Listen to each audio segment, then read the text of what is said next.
பூந்தி பொரிச்சு கஷ்டப்படாமல் இவ்வளோ ஈஸியாக லட்டு செய்ய முடியும்னா யாரு தான் ட்ரை பண்ண மாட்டீங்க. வாங்க எப்படி பண்ணுறதுன்னு பார்த்துக்கலாமா. லட்டு பண்ணுறதுக்கு ஃபஸ்ட்டு ஒரு பவுலில் 1 கப் அளவுக்கு கடலை மாவு சேர்த்துக்கலாம். இது நார்மலாக கடைகளில் வாங்கின கடலை மாவு தான். கரெக்டாக 150 கிராம் அளவுக்கு இருக்குது. 150 கிராம் மாவுக்கு 1/4 ஸ்பூனுக்கும் கம்மியான அளவு உப்பு சேர்த்துக்கோங்க. அதிகமாக சேர்த்துற வேண்டாம். உப்பு மாவோட நல்லா மிக்ஸ் ஆகி வரணும். ஒரு விஸ்கு இல்லை கரண்டியை வச்சு நல்லா மிக்ஸ் பண்ணி விடுங்க. இது கூட 1/2 கப் தண்ணி சேர்த்து கட்டிகள் இல்லாமல் பீட் பண்ணிக்கலாம்.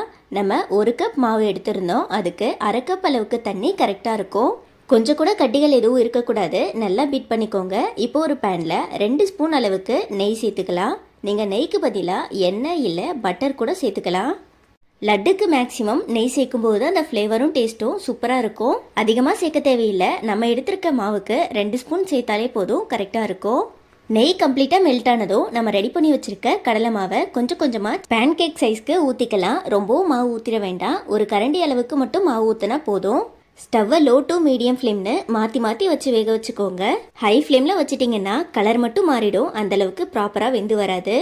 ஒரு சைட் வெந்ததும் இன்னொரு சைட் திருப்பி போட்டு வேக வச்சுக்கலாம். இதை திருப்புறதுக்கு ரொம்பவே ஈஸியாக தான் இருக்கும். இந்த அளவுக்கு வெளியே கலர் மாறாமல் நல்ல ஒரு கிறிஸ்பியான லேயர் ஃபார்ம் ஆகணும். 2-3 நிமிஷத்துலேயே வெளியே நல்லா வெந்து வந்துடும். ஒரு சைட் நல்லா வெந்ததும் திருப்பி போட்டு இன்னொரு சைட் வேக வச்சுக்கலாம்.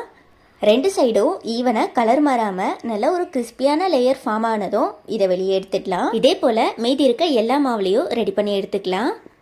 இது கம்ப்ளீட்டாக ஆறுனதும் ஒரு மிக்ஸி ஜாருக்கு மாற்றிடலாம்.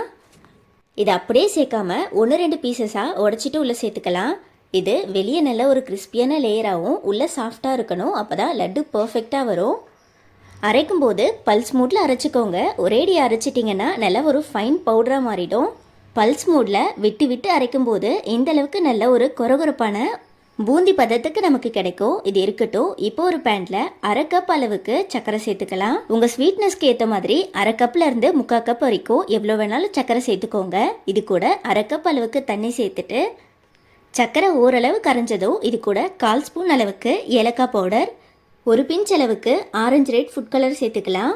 சர்க்கரை கம்ப்ளீட்டாக கரைஞ்சி நல்ல ஒரு பிசுபிசுப்பான கன்சிஸ்டன்சிக்கு வரணும். பாகு மாதிரிலாம் ஆகிடக்கூடாது. லைட்டாக ஸ்டிச் ஆகிற கன்சிஸ்டன்சிக்கு இருந்தால் போதும். நல்லா கொதிச்சு இது போல் பபிள்ஸ் வரும்போது கையால் லைட்டாக எடுத்து பாருங்க. இதை தொடும்போதே நமக்கு அந்த பிசுபிசுப்பு தன்மை ஃபீல் ஆகும். இந்த ஸ்டேஜில் நம்ம அரைச்சி வச்சிருக்க பவுடரை இது கூட சேர்த்துக்கலாம். பூந்தி பொரிச்சா நமக்கு எந்த டெக்ஸ்சரில் இருக்குமோ அதே டெக்ஸ்சரில் இருக்குது.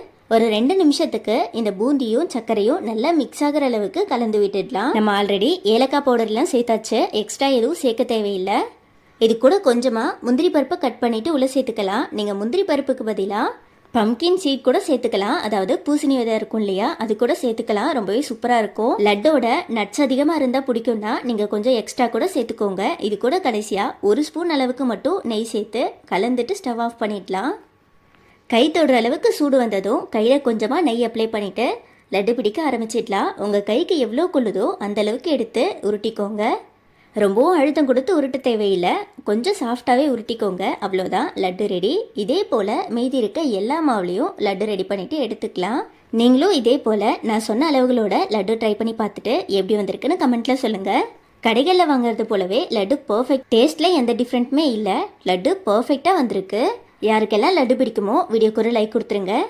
இதே போல் லட்டு பிடிக்குன்ற உங்கள் ஃப்ரெண்ட்ஸ் அண்ட் ஃபேமிலிக்கும் இந்த வீடியோவை ஷேர் பண்ணி ட்ரை பண்ண சொல்லுங்கள். இதே போல் நிறைய வீடியோஸில் வேணும்னா மறக்காமல் நம்ம சேனலை சப்ஸ்கிரைப் பண்ணி வச்சுக்கோங்க.